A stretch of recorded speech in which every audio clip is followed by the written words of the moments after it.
وأشهد أن محمدا عبده ورسوله أما بعد فإن خير الحديث كتاب الله وخير الهدي هدي محمد صلى الله عليه وسلم وشر الأمور محدثاتها وكل محدثة بدعة وكل بدعة ضلالة وكل ضلالة في النار. قل هل يستوي الذين يعلمون والذين لا يعلمون إنما يتذكر أولو الألباب. قال رسول الله صلى الله عليه وسلم طلب العلم فريضة على كل مسلم. جناب صدر اسٹیج پہ بیٹھے علماء کرام، سامعین حضرات، میری ماں اور بہنوں، السلام علیکم ورحمۃ اللہ وبرکاتہ۔ سب سے پہلے میں جناب حفیظ صاحب جو صدر ہیں اس مدرسے کا، اور جناب ذاکر مدنی صاحب جو ہیڈ مولانا ہیں، اور ہمارے سب سے عزیز شیخ الحدیث جناب سجاد علی حسین صاحب، جن کو میں تہہ دل سے بے حد محبت کرتا ہوں، اور ہمیشہ میری چاہت رہتی ہے جب میں مالدہ پہنچتا ہوں تو کسی طرح سے ان کی دیدار ہو۔ کئی بار کوشش کی لیکن نہیں ہو پایا۔ الحمدللہ اللہ نے آج وہ دن دکھایا جو آج مجھے ان کے سینے سے لگنے کا مجھے موقع ملا۔ مجھے مختصر وقت دیا گیا ہے، میں زیادہ وقت نہیں لوں گا۔ ابھی میں نے قرآن کریم کی ایک تلاوت کی، قُلْ هَلْ يَسْتَوِي الَّذِينَ يَعْلَمُونَ وَالَّذِينَ لَا يَعْلَمُونَ۔ اللہ تبارک و تعالیٰ فرماتے ہیں علم والے اور بے علم والے کیا برابر ہیں؟ جس نے علم حاصل کیا اور جس نے علم حاصل نہیں کیا، کیا دونوں برابر ہیں؟ نہیں، ایسا نہیں ہے۔ انما یتذکر اولو الالباب، یقیناً نصیحت وہی حاصل کرتے ہیں جو عقل مند ہے، جو علم حاصل کرتے ہیں وہی عقل مند ہے، جو علم حاصل نہیں کرتے ہیں وہ عقل مند کہلانے کے مستحق نہیں ہے۔ لہذا یہ دینی ادارہ، یہ تعلیمی ادارہ ہے، اس لیے مختصر طور پر میں علم کے متعلق گفتگو کرنا چاہوں گا۔ حضرات، علم، اللہ کے رسول نے فرمایا فریضۃ علی کل، طلب العلم فریضۃ علی کل مسلم۔ اللہ تبارک تعالیٰ نے فرمایا کہ علم حاصل کرنا ہر مسلمان کے لیے فرض ہے، ہر مسلمان کے لیے فرض ہے۔ فرض বিশেষ ঘোষণা যে এবার খাওয়া দাওয়ার ব্যবস্থা ছেলেদের মাদ্রাসায় করা হয়েছে, অতএব যাদের খাওয়া দাওয়ার প্রয়োজন হয়েছে ওই ছেলেদের মাদ্রাসায় অর্থাৎ পেট্রোল পাম্পের ওখানে চলে যাবেন, ওখান থেকে খাওয়া দাওয়া করে আসবেন, ওখানে খাওয়া দাওয়ার ব্যবস্থা আছে। تو میں کہہ رہا تھا کہ اللہ کے رسول صلی اللہ علیہ وسلم نے فرمایا طلب العلم فریضۃ علی کل مسلم، ہر مسلمان پر علم حاصل کرنا فرض ہے۔ جس طرح نماز کا پڑھنا فرض ہے، زکوٰۃ دینا فرض ہے، روزہ رکھنا فرض ہے، حج کرنا فرض ہے، اسی طرح اللہ کے رسول صلی اللہ علیہ وسلم نے علم کے بارے میں بتایا कि इल्म हासिल करना फर्ज है। अगर कोई मुसलमान इल्म नहीं हासिल करता है तो समझ जाइए जिस तरह का नमाज नहीं पढ़ता है, फर्ज नमाज अदा नहीं कर पाता है, उसी तरह वो इल्म अदा नहीं कर पाता है तो वो गुनाहगार होगा। ये फर्ज है हर मुसलमान को। आज गौर से सुन लीजिए कि हर मुसलमान को इल्म हासिल करना फर्ज है। लिहाजा ये ना देखें कि मैं बूढ़ा हूँ, मैं औरत हूँ, ये बच्चा है ये पढ़ेगा, मैं कैसे पढ़ूंगा, ऐसी बात नहीं। जब तक आपकी हयात है आपको इल्म हासिल करना ही पड़ेगा, क्योंकि इल्म हासिल करना फर्ज है। इल्म हासिल करने के लिए जिस तरह से भी कोशिश करनी हो करनी चाहिए। एक बार एक मौलाना बयान फरमा रहे थे कि 60-70 साल का ज़ईफुल उम्र एक मौलाना के पास गए और उन्होंने कहा कि मुझे दाखिला कराना है। मौलाना देखे कि ये तो अकेला है, किसका दाखिला कराना चाहते हैं? तो उन्होंने कहा कि कहाँ है भाई, किसको दाखिला कराना चाहते हैं? तो उन्होंने कहा कि मैं खुद अपना दाखिला कराना चाहता हूँ। बोले क्या? बोले हाँ मैं पढ़ना चाहता हूँ। बोले क्या पढ़ना चाहते हैं? बोले मैं कुरान हिफ्ज करना चाहता हूँ। मौलाना ने कहा कि अच्छा तो ठीक है, जब आपका इतना शौक है तो मैं आपका दाखिला करने के लिए तैयार हूँ। लिहाजा उस ज़ईफुल उमर ने अपना दाखिला कराया, जानते हैं किस लिए? कुरान हिफ्ज करने के लिए। और फरमाइए एक ज़ईफुल उम्र जो है कुरान हिफ्ज करने के लिए अपना दाखिला करते हैं, दाखिला कराते हैं, उनको नाजरा आता था और इसके बाद जो है उनका हिफ्ज का शुरू हो जाता है क्लास। और इस तरह से 6-7 महीना पढ़ने के बाद जो उनकी तबीयत खराब होती है वो अपने गांव चले जाते हैं और उस गांव में वो फिर अपना बहुत जमाने के बाद जो है वो उस मौलाने का उस इलाके में जाने का मौका मिला कि कोई प्रोग्राम था, तो वो ज़ईफुल उमर को मालूम हुआ कि फला शाख आ रहे हैं, तो अपने घर वाले को बोले कि मुझे लेकर चलो, मुझे उनसे मिलना है। जब वो स्टेज के पास ज़ईफुल उमर गए तो उन्होंने उस शाइख से कहा कि हुजूर मैं आपसे आपका शागिर्द हूँ। मौलाना हैरत में पड़े कि मेरी उम्र इनकी उम्र, फिर मैं ये मेरे शागिर्द कैसे हो सकते हैं? तो उन्होंने याद दिलाया कि मैं आपके यहाँ एडमिशन लेने आया था और आपने दाखिला लिया था मेरा, 6-7 महीना तक मैंने हिफ्ज किया था और इसके बाद मेरी तबीयत खराब हुई, मैं वापस चला आया। तो बोले अब मैं बाज़ाब्ता 6 साल में पूरे कुरान को हिफ्ज कर लिया हूँ, मैं पूरे कुरान का हाफिज हूँ और अब मुझे पूरा कुरान याद है। अब आप ये सोचिए, जब एक ज़ईफुल उम्र जो है पूरे कुरान को हिफ्ज कर सकते हैं तो आप हम क्यों नहीं कर सकते हैं? अगर आप कुरान को हिफ्ज ना करें तो कम से कम पढ़ने के लिए सीख तो सकते हैं, उसका नाज़रा तो कर सकते हैं। इसलिए लिहाजा मेरे भाइयों, इल्म हासिल करने के लिए कोई उम्र नहीं होता है, उम्र का कोई तकाजा नहीं होता है। लिहाजा हम सबों को चाहिए कि इल्म हासिल करें, खुसूसन जो अपने बच्चों को मदारिस में नहीं भेजते हैं उनको चाहिए कि अपने बच्चों को मदारिस में भेजें और उनको इल्म हासिल करने का तमाम ज़राए जो है मौजूद है, उनको इल्म हासिल करने के लिए भेजे। तालीम हासिल करना बहुत जरूरी है। मैं ज़्यादा वक्त नहीं लूँगा, कल अभी मेरा फर्ज रहा। जज़ाकुमुल्लाह खैरा। अस्सलामु अलैकुम व रहमतुल्लाहि व बरकातुहू।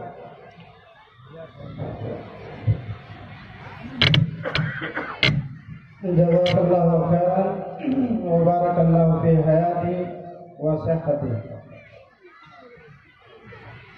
আমাদের আমন্ত্রিত অতিথি বর্গগণ বড় আশা এবং আকাঙ্ক্ষা নিয়ে উপস্থিত হয়েছেন।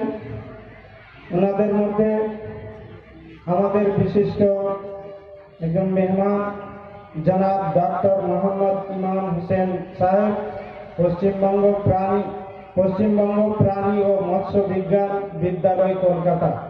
তিনি কলকাতা থেকে এসেছেন বহু কষ্ট করে আমাদেরকে কিছু কথা শোনাবার জন্য।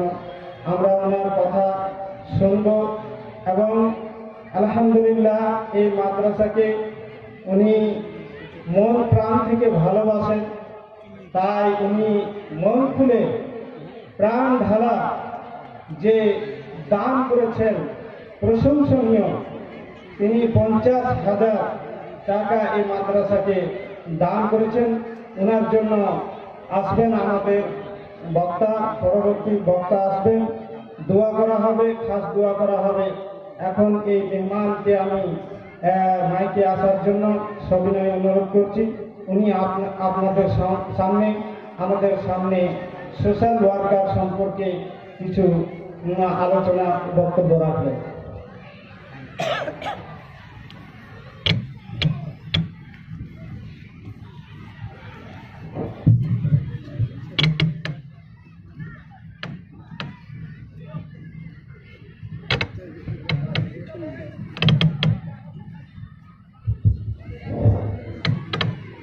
আসসালামু আলাইকুম।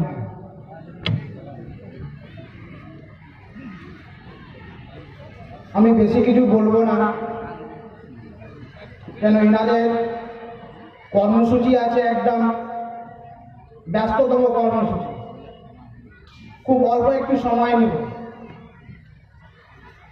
আমরা যারা এখানে এসেছি একটু শুনবো, কথাগুলো কি শুনবো, কি বলছে, একটু ধৈর্য সহকারে শুনবো।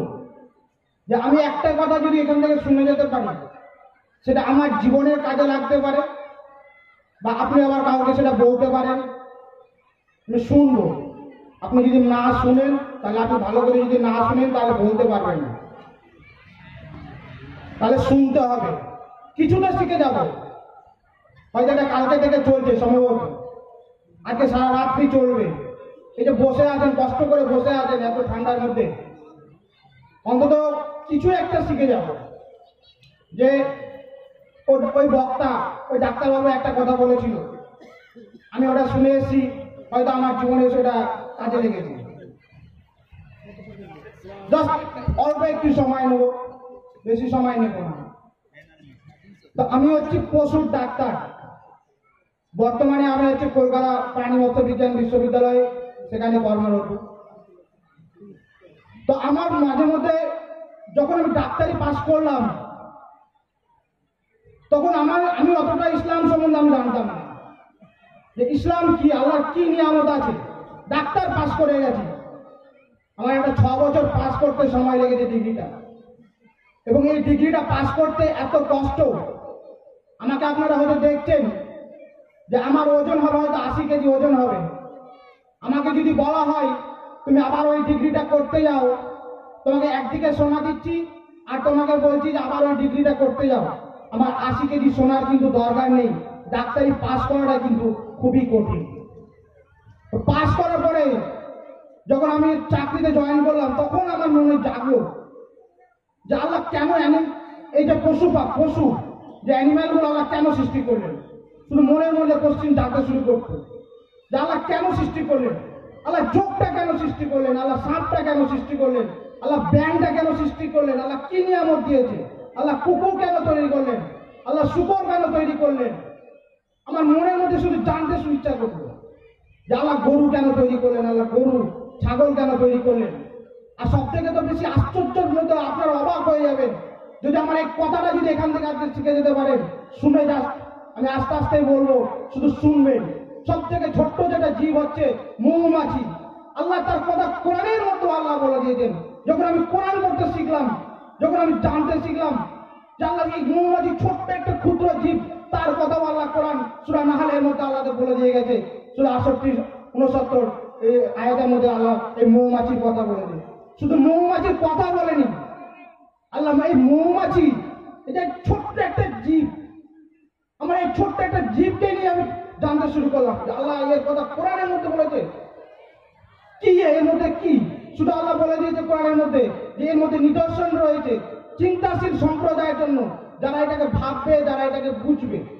ছোট্ট একটা জীবের মধ্য দিয়ে আল্লাহ কি নিয়ামত আল্লাহ আমাদের মাধ্যমে মেসেজ দিয়ে দিয়েছে। ছোট্ট একটা জীব আল্লাহ বলছে, আল্লাহ রব্বুল আলামিন আমাদের রাসূলকে বলছেন যে তোমার উপরে এমন ওহী নাযিল করেছি, যেটা আমি এখন বলতে যাচ্ছি সেটা মৌমাছির উপরে এমন একটা এখন ওহী নাযিল করেছি যেটা তোমার উপর অবতীর্ণ করেছি।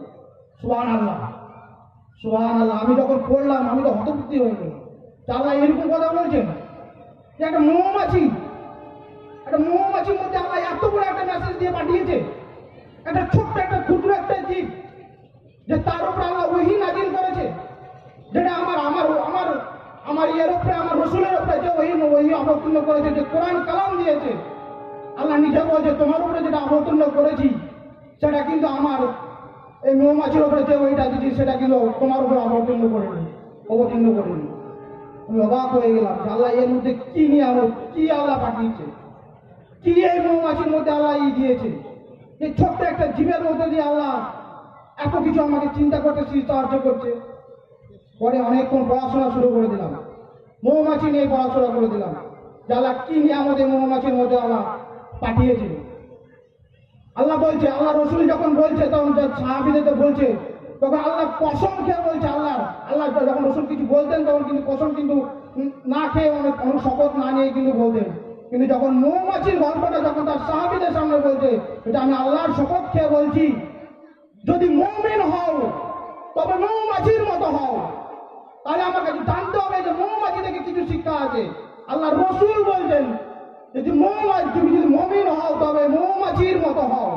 আমরা ভাবি না যে আমরা যে দেখি মৌমাছি ঘুরে বেড়াচ্ছে, কি শুধু মধু দেয়, আমরা এটুকুই ভাবি যে আমরা শুধু মধুটাই হয়তো আমাদের জীবনে কাজে লাগবে, কিন্তু কি এখান থেকে আমাদের শিক্ষণীয় বিষয় আছে। যখন আল্লাহ বলেছে এটাকে নির্দেশ পাঠিয়েছে, সেরকম আমাকে জানতে হবে। বলতে গেলে এটা নিয়ে আমি ঘন্টার পর ঘন্টা শুধু এই মৌমাছি নিয়ে বলে দেবো, কিন্তু কি সময় খুব কম, সময় অল্প, কিন্তু এগুলো আপনাকে পড়তে হবে, জানতে হবে যে আল্লাহ এই কি নিয়ামত দিয়েছে। আল্লাহ এই ছোট্ট একটা জীবের মধ্যে দিয়ে এত সুন্দর একটা নিয়ামত দিয়েছে। আল্লাহ যখন বললেন, আল্লাহ যখন ওই মৌমাছির উপর অবতীর্ণ করেছে, বলেছে যাও তুমি গিয়ে ঘর বাঁধো, পাহাড়ে তুমি গাছে তুমি ঘর বাঁধো, যারা বসবাস করে মানুষ তার গৃহে। তাহলে আল্লাহ কেন বললো যে তুমি তার গৃহে গিয়ে বসবাস করো, বাসা বাঁধো? কেন কি নিশ্চয় তাহলে আল্লাহ কোনো একটা মেসেজ আমাদের এই মৌমাছির মধ্যে দিয়ে পাঠিয়েছে, যেটা আমাদেরকে উদ্বোধন করতে হবে যে আল্লাহ কি মেসেজ দিয়েছে। আমরা যদি ভেবে দেখি যে মৌমাছি কি খায়, মৌমাছি সবচেয়ে ভালো জিনিসটা খায়। আমরা হয়তো খেয়াল করিনি, কিন্তু যখন দেখবেন খেয়াল করবেন যে মৌমাছি কোনোদিন চোখে পড়লে দেখবেন যে মৌমাছি কিন্তু সবচেয়ে ভালো জিনিসটা খায়, সব থেকে ভালো ফলটা থেকে কিন্তু মৌমাছি খাবার অর্জন করে, সব থেকে খাবার গ্রহণ করে।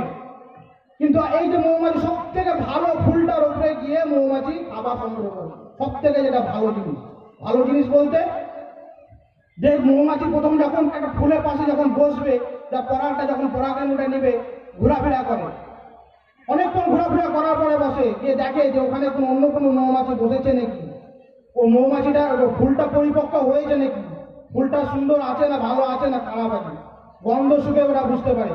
তারপরে কিন্তু গিয়ে ফুলের উপরে আহার করে। এটা হচ্ছে রিজিক। এই যে আমি জাস্ট একটা উদাহরণ দেবো, তাহলে আপনারা বুঝে যাবেন যে একটা সিম্পল একটা মৌমাছির মধ্যে দিয়ে কি হলো, মানে কিরকম আল্লাহ তার নিদর্শন বুঝিয়েছে।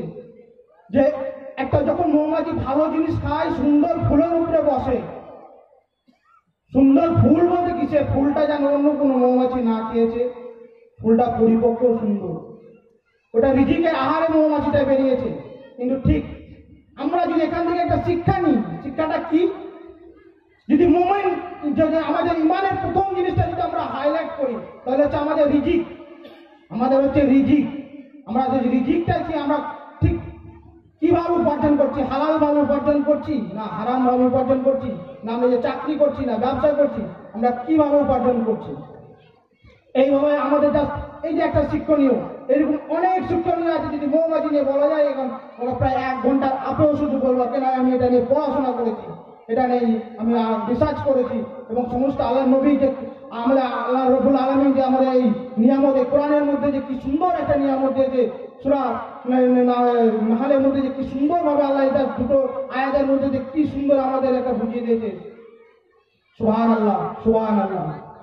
আমি যদি বলি একটি উদাহরণ, বেশি সময় নেব না, সময় অনেক ব্যস্ত কর্মসূচি, যারা যোগটা কেন সৃষ্টি করলো, সবাই ভাববে যে অনেকের মনে কোশ্চিন জানতে শুরু করে যে ডাক্তারবাবু আসে যে আল্লাহ কি নিয়ামত, আল্লাহ শুধু নিয়ামত গুলো যদি আমরা ভাবি, আমার জীবনটাই পাল্টে যাবে। আমি যদি চারিদিকে কত কি নিয়ামত আছে ভাবার সময় পাই না, আমি তাকাই না যে কি করে গাছটা আমাদের সুন্দর অক্সিজেন দিচ্ছে, কি করছে। আল্লাহ শুধু নিয়ামতের দিকে আমি তাকাই না। যেহেতু আমি পশুর ডাক্তার, শুধু আমি আমি ডাক্তারে আমার অ্যানিমেল পশু নিয়েই আমি আপনাদের শুধু বলছি যে আল্লাহ কি নিয়ামতটা দিয়েছে, যে আল্লাহ কেন যোগটা কেন সৃষ্টি করলো। আমরা এতদিন জানতাম না যোগ শুধু রক্ত খায়, মানুষের রক্ত খায়, মানুষের ক্ষতিই করে। কিন্তু এটা আপনি হয়তো এই মাহফিল থেকে জেনে যাবেন, বলবে ওই ডাক্তারবাবু বলেছিল, ওখান থেকে অন্তত শিখে এসেছি যে যোগ মানুষের কিরকম কাজে লাগে। যারা বয়স্ক লোক, যারা বয়স হয়ে গেছে, যাদের শিরা থেকে রক্ত টানা যায় না, যাদের ভেন খুঁজে পাওয়া যায় না, যে আমি কিভাবে রক্ত নিব বা টানা যায় না, বা আমি যদি শিরা দিয়ে রক্ত টানি, আমার রক্ত থেকে হয়তো রক্তের মধ্যে অনেকগুলো ভাগ আছে, লোহিত রক্তকণিকা, শ্বেত রক্তকণিকা, অনুচক্রিকা, তার মধ্যে একটা ভাগ আছে শ্বেত রক্তকণিকা। ওই যদি সিরিঞ্জের মধ্যে দিয়ে শ্বেত রক্তকণিকা চলে আসে, তাহলে কিন্তু ওই লোকটি মারা যেতে পারে। ভেবে রাখবেন, ওই লোকটি মারা যেতে পারে। কি আল্লাহর নিয়ামত! যে যোগ, তখন মানুষ ওই যোগকে তখন কি করে ডাক্তাররা ওই মানুষের উপরে বসিয়ে দেয়। যোগ কিন্তু শ্বেত রক্তকণিকা খায় না। সুবহানাল্লাহ, সুবহানাল্লাহ। যোগ কিন্তু শ্বেত রক্তকণিকা খায় না। তাহলে কি মানুষটা মারা যাবে না?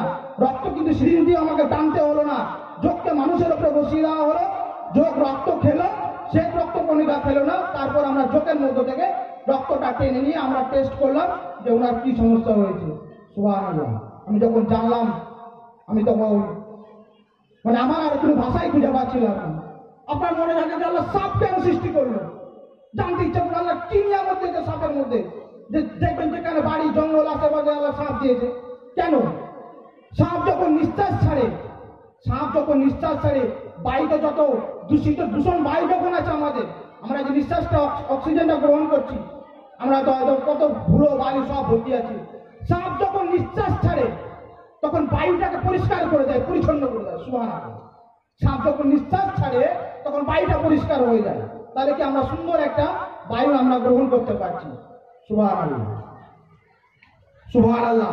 আপনারা যদি দেখেন যে অজগর সাপ, হয়তো নাম শুনেছেন সবাই, অজগর সাপ। অজগর সাপ যদি দেখে থাকেন কোনোদিন ভিডিওতে, যে একটা মানুষ খেয়ে নিল, 4 ঘন্টার মধ্যে একটা হজম করে দিচ্ছে। কি করে সম্ভব? আল্লাহ এমন ইনজাইম হজম করে, ইনজাইম ওই অজগরের মধ্যে দিয়েছে। ওই ইনজাইম থেকে আজকে যত বড় বড় ওষুধ খাচ্ছেন, হজমের ওষুধ খাচ্ছেন, যত বড় কোম্পানি খাচ্ছেন, আল্লাহ এমন ইনজাইম হজমের ওই অজগরের মধ্যে দিয়েছেন। ওইখান থেকে আজকে কালেক্ট করে বিজ্ঞানীরা ওখান থেকে ওই অর্গানিক ইনজাইমটাকে কালেকশন করে ওই ওষুধের মধ্যে আমাদের দিয়ে দিচ্ছে। সুবহানাল্লাহ। আল্লাহ কি জন্য সাপ সৃষ্টি করলেন? আল্লাহ কি জন্য যোগ সৃষ্টি করলেন? আল্লাহ ব্যাং কেন তৈরি করলেন? আল্লাহ কুকুর কেন করলেন? আল্লাহ শুয়োর কেন করলেন? আল্লাহ কুকুর যা আল্লাহ চতুষ্পদ প্রাণী কেন আল্লাহ তৈরি করলেন? গরু কেন তৈরি করলেন আল্লাহ? আপনি যদি ভাবেন, আপনার কিছু হবে না শুনে, আপনার শুধু ঈমান শক্তিটা বেড়ে যাবে। আপনার মনের মধ্যে ভাবে সুবহানাল্লাহ, আল্লাহ কি নিয়ামত জীবনে তো ভাবে দেখিনি যে একটা ব্যাং কেন করে। আমাদের রাসূল বলেছে তুমি ব্যাং মারবে না, কেন? ব্যাং পোকামাকড় খায়। যদি পোকামাকড় ব্যাং না খেত তাহলে আমাদের পৃথিবীটা পোকামাকড়ে ভর্তি হয়ে যেত। তবে আমাদের পৃথিবীটা পোকামাকড়েই ভর্তি হয়ে যেত। যে কি বলে যে আমাদের ব্যাং, কি বলে যে পোকামাকড় যদি না খেত পৃথিবীটাই ভরে যেত। তো এরপরে আমাদের কুকুর কেন করলো, শুকুর তৈরি করলো কেন? ঠিক সেম একই রকমের। কিন্তু আমাদের কুকুর শুয়োর ময়লা না খেত তাহলে আমাদের পৃথিবীটা ময়লাতেই ভরে যেত। তো কি আল্লাহ নিয়ামত আমাদের মধ্যে দিয়েছে। আল্লাহ কোরআনের মধ্যে বলছে যে গরু, তোমাকে যে গরু পাঠিয়েছি, তোমাকে ছাগল পাঠিয়েছি কি জন্য? আল্লাহ তোমার সূরা নাহলের মধ্যে বলছে যে গোবর আর রক্তের মধ্যে থেকে আল্লাহ আমাদের কি দেয়? দুধ দেয়। গোবর আর রক্তের মধ্যে থেকে আমাদেরকে দুধ দেয়। সুবহানাল্লাহ। ভাবেন একবার, কে তৈরি করছে? আল্লাহ তৈরি করছে। এই মেকানিজমটা আমি জানি, ডাক্তার আমি পড়েছি যে কিভাবে দুধটা তৈরি হয়। এবং এই দুধ কত একটা সুস্বাদু খাবার, কত একটা সুস্বাদু খাবার। যে এই দুধ কত একটা সুস্বাদু আমাদের কমপ্লিট খাবার বলা হয়। এর মধ্যে কি নেই, কি নিয়ামত নেই, কি সিফা নেই দুধের মধ্যে। আল্লাহ আমাদের কত নিয়ামত দিয়েছে। আমি আর 2 মিনিট সময় নেব। 2 মিনিটের মধ্যে আমি কয়েকটা কথা বলে আমি শেষ করে দেবো। যে এখানে যে এই যে একটা মাদ্রাসায় যে দান, আমি আমার জীবনের একটা উপলব্ধি দিয়ে শুধু বলে যাবো আপনাদের যে দান সাদকা, এই যে একটা জালসায় এত সুন্দর একটা মাহফিল এনারা অ্যারেঞ্জ করেছেন। এইরকম জালসা আমি যখন আমার যেখানে বিভিন্ন জায়গা থেকে হয়, এখানে অনেক টাইমটা কম, কেন আগে বলিনি বলে ওনাকে এখন এসে বললাম যে আমার কিছু বলতে ইচ্ছা করছে, তাকে বললে হয়তো একটু টাইম দিত, বা ওনারা ভাবতো যে ওনাকে দিয়ে কিছু বলানো যাবে বা কেউ কিছু শুনবে, কিছু শিক্ষণীয় তো বলবে। জাস্ট আমি এসে একটু টাইম চেয়ে নিলাম ওনাদের কাছ থেকে। তা আমার জীবনের একটা কথা জাস্ট শুধু আপনাদের বলবো যে আমি কেন ওই যে দান খায়রাত সাদকা, আমি আমার জীবনের একটা কথা বলি। আমাকে হয়তো এখন দেখছেন সুস্থভাবে দেখছেন, আমার একটা অ্যাক্সিডেন্ট হয়েছিল। আমার যেখানে পোস্টিং বীরভূম রাজনগর, আমার প্রথম পোস্টিং, আমি প্রথম চাকরিতে জয়েন করি 24 বছর 2 মাস বয়সে। আল্লাহ আমাকে ডাক্তার বানিয়ে দিয়েছেন 24 বছর 2 মাস বয়সে। সুবহানাল্লাহ, আল্লাহ কাছে আমি শুকরিয়া আদায় করি। এত কম বয়সে আল্লাহ আমাকে ব্লকের অফিসার বানিয়ে দিয়েছে, সবসময় আল্লাহর এখন শুকরিয়া আদায় করি। তো আমি যেখানে পোস্টিং সেখানে আমার একটা অ্যাক্সিডেন্ট হয়েছিল। তো আমি আমার 24 ঘন্টা পরে যখন জ্ঞান ফিরে, আমার ড্রাইভার বলছে, ওই ডক্টর কাছে যখন শুনলাম, তখন আমি যখন ঘটনাটা শুনলাম তখন আমার কিন্তু বাঁচার কথা ছিল না। মানে ওর কাছে যে শুনলাম আমি মরাই, আমি কি করে আমার জ্ঞান, আমার তো বাঁচার কথাই নয়, আমি 24 ঘন্টা পরে কি করে আমার জ্ঞানটা ফিরবো। তো আমি শুধু এটা ভাবছি, আল্লাহ আমি কি ভালো কাজ করেছিলাম, আমি কি কিছু কোনো ভালো কাজ আমার মনে পড়ছে না। বাট আমার মনে পড়ছে যেদিন আমার অ্যাক্সিডেন্টটা সন্ধ্যে 6টার সময় হয়, সেদিন দুপুরবেলাতে আমি অফিসে বসে আছি ব্লকে, একজন লোক আসলো, লোক এসে বলছে ডাক্তারবাবু, এসে কাঁদলো, বলছে আমার খুব অসুবিধার মধ্যে পড়েছি, আমার মেয়েটার এই অসুখ হয়েছে, আমি ট্রিটমেন্ট করতে পারছি না। লোকটি কেঁদে দিল যে আমার এই মেয়েটা এত ফুটফুটে, হয়তো বয়স হলে বেশি হয়তো তার মনটা খারাপ করতো না, কিন্তু বাচ্চা মেয়ে তার টাকার অভাবে সে ট্রিটমেন্ট করতে পারছে না। আমাকে এসে কাঁদলো, মানে কত লাগবে তোমার টাকা? বলছে ডাক্তারবাবু আমার 1003 টাকা দিলেই হবে। তো আমি বললাম নাও তুমি 3000 টাকা আমি তাকে দিলাম। তখন আমার এই ঘটনাটাই মনে করছে যে আল্লাহ আমি হয়তো কারো বালা মুসিবত দূর করেছি, তাই হয়তো আল্লাহ তুমি আমার বালা মুসিবতটা হয়তো দূর করে দিয়েছো, তাই হয়তো আমাকে পৃথিবীতে ফিরিয়ে নিয়ে এসছো। তারপর থেকে যে আমি জীবন পৃথিবীতে ফিরে পেয়েছি, শুধু একটা জিনিস ভেবেছি যে আমি জীবনে যা উপার্জন করবো তা আমি দান করে দেবো, ব্যয় করে দেবো। আমি যা উপার্জন করি, আমাকে সরকার যা টাকা দেয় তার বাইরে আমি যদি মান্থলি হিসাব করি, আমার 1-1.5 লাখ টাকা 2 লাখ টাকা আমার ইনকাম হয় শুধু প্র্যাকটিস করে, আমি তার মধ্যে ভেবেছি আমি সব দান করে দেবো। যতটুকু উপার্জন করবো আমি দান করে দেবো, কারণ পৃথিবীতে জীবন ফিরে পেয়েছি।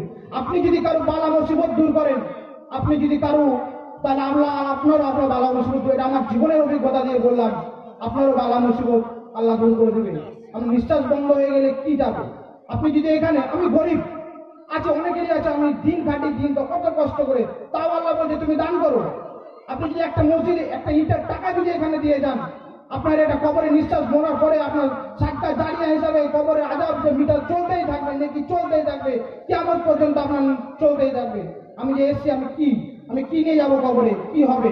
এটা কটা জীবন? 50 বছর, 60 বছর, কটা দিনের জীবন? 50 বছরের জীবন।